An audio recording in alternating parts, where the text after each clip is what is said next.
Namaste. Namaste. Thank you for having this retreat. Oh, my pleasure. Yesterday you said, let what comes come, let what goes go, find out what remains. Yes. And that's been sticking in my head.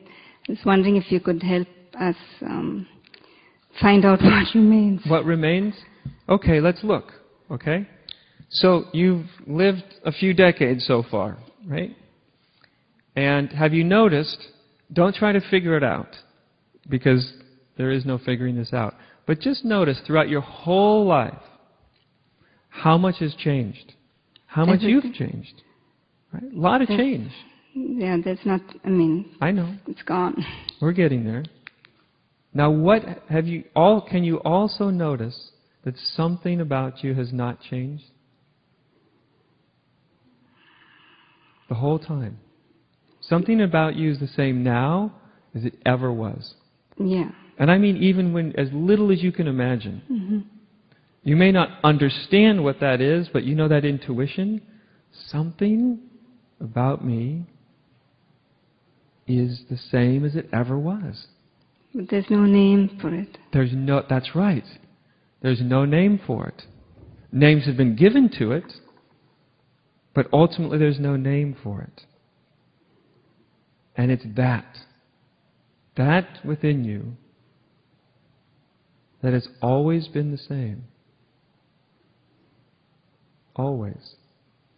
Even though you've changed your mind about things, you've had lots of life experiences, ups and downs and all around, and yet something about you is the same now as it ever was.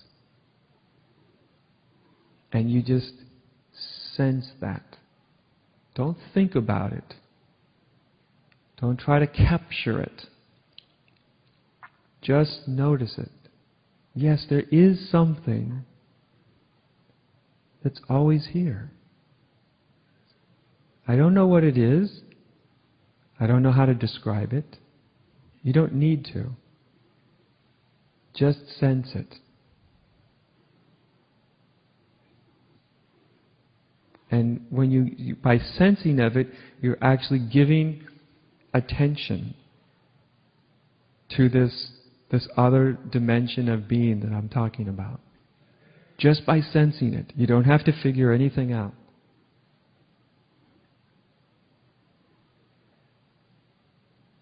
And then you see that which has always been, as you said, there's no word for it, is it? But something has always been, and it's always been, and it's also right here, right now, is it not? Mm-hmm. But the world of form is so substantial.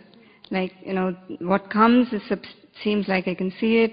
It's come, it's gone, there's nothing left. It's like there's nothing, then that nothing is not occupying me enough.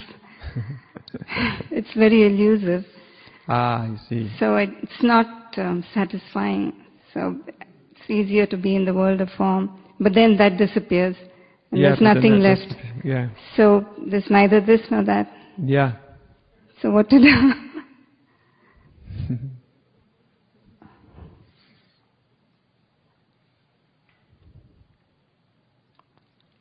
It comes quietly,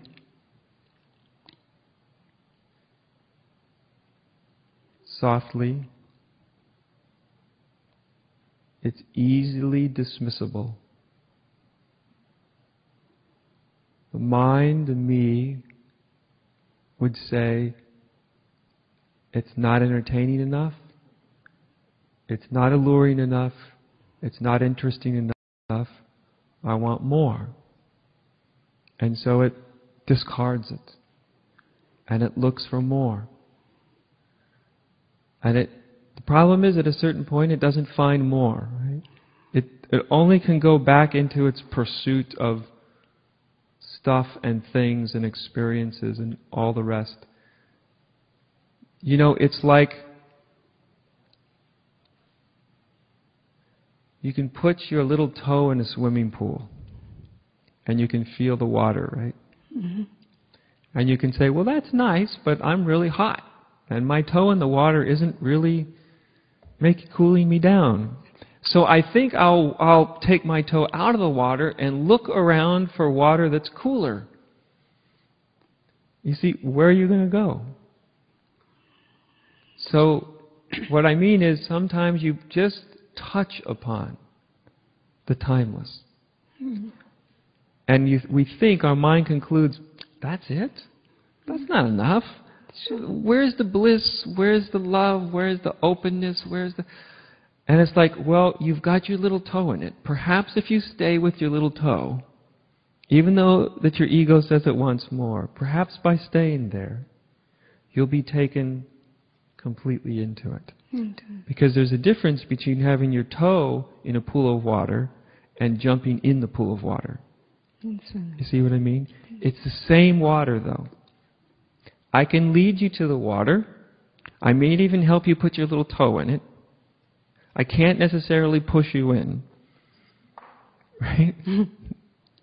But once you have the sense of it, even if it's very subtle and quiet and doesn't seem entertaining enough to pay much attention to, but once you start to give your attention to it, you'll find there is a richness there that you never expected. That's why people miss it.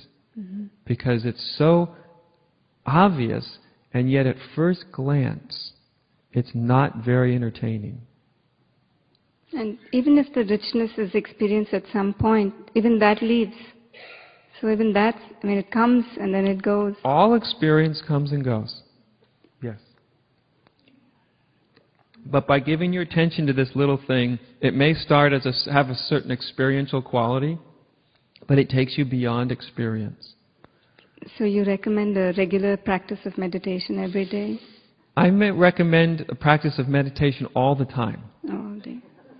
Whether you're meditating or not. Okay. Does that make sense? Because this is the heart of meditation. Meditation is including or giving attention. How can I say? It's giving attention to this vast undercurrent of consciousness and presence. You can do that when you're meditating, which is fantastic. You can do it when you're walking down the hall. You can do it when you're driving your car. You can do it any time you want. See what I mean? It all depends on what the attention is being given to. Yeah. During the whole process. Right.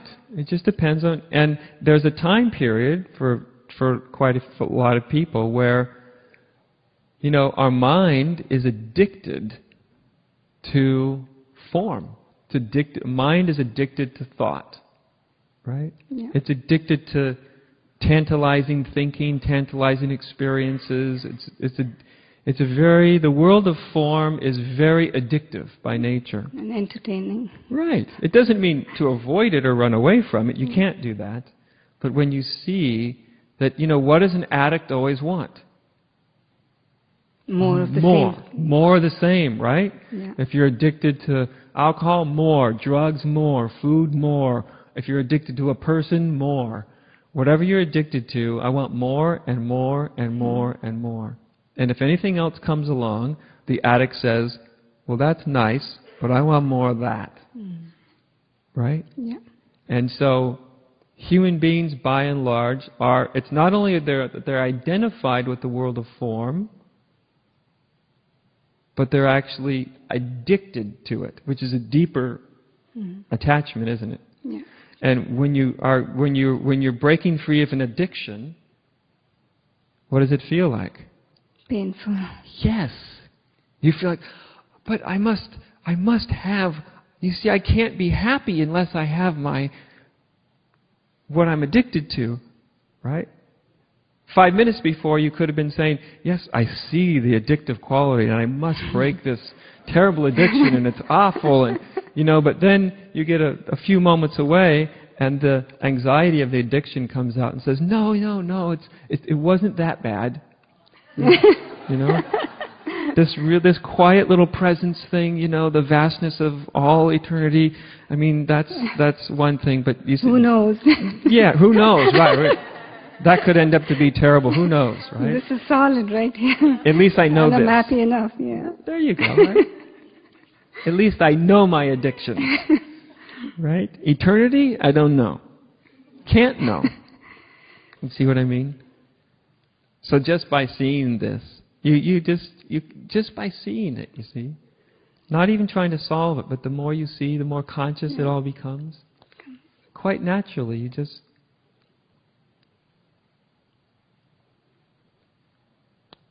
stop attaching to this thing, right? And remember, underneath the inquiry, right? What am I really? Right? So that we're not just trying to have some little experience here, or this is what it's all about, is the realization of what you are really, essentially. Right? What you really actually are.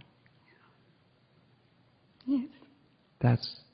And when that's in the background of your consciousness, then if your mind goes, well, this isn't enough for me, I want something more, you go, well, okay, who wants something more?